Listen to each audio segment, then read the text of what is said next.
On this day in history, it was September 15th, 1963, when 4 innocent black schoolgirls were killed by an act of domestic terrorism when white supremacists bombed the 16th Street Baptist Church in Birmingham, Alabama.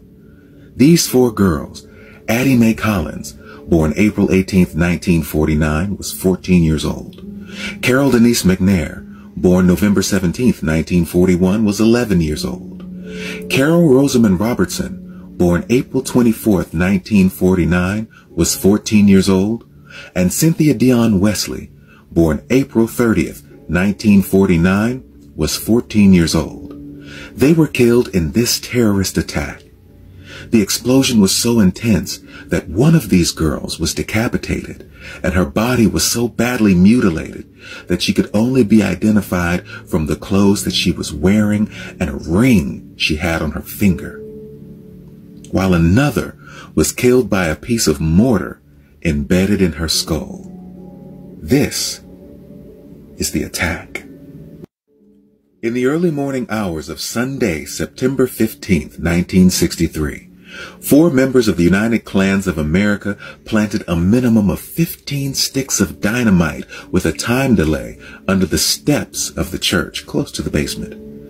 At approximately 10:22 a.m., an anonymous man phoned the 16th Street Baptist Church, and the call was answered by 14-year-old Carolyn Mall, who was acting as the Sunday school secretary.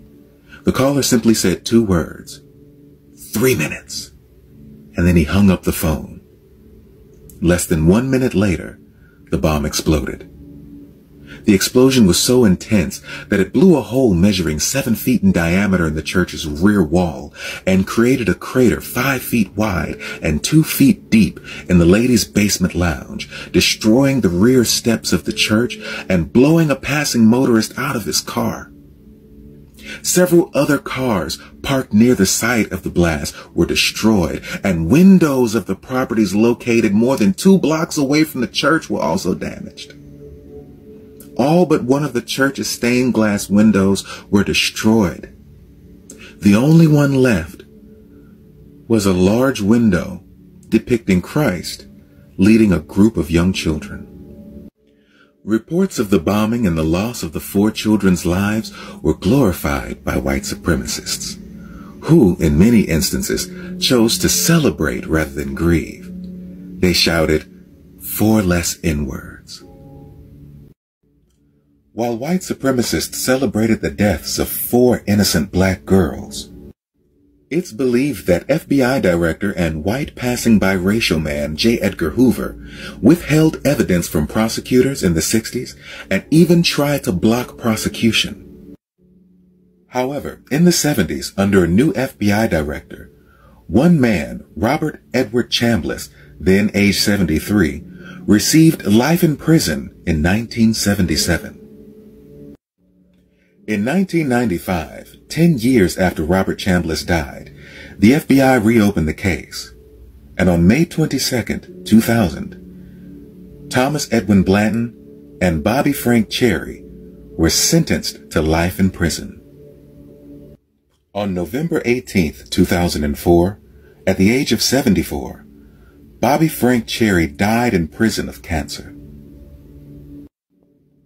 Last year, on June 26, 2020, Thomas Edwin Blanton died in prison from unspecified causes. The 4th man, Herman Frank Cash, died in 1994. And the 5th man was Gary Thomas Rowe, Jr. He'd been encouraged to join the Klan by acquaintances in 1960. He became a paid FBI informant in 1961.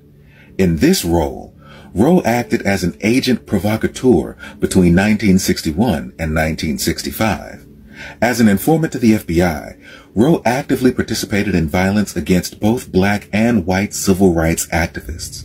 By Rowe's own account, while serving as an FBI informant, he shot and killed an unidentified black man and had been an accessory to the murder of Viola Lizzou.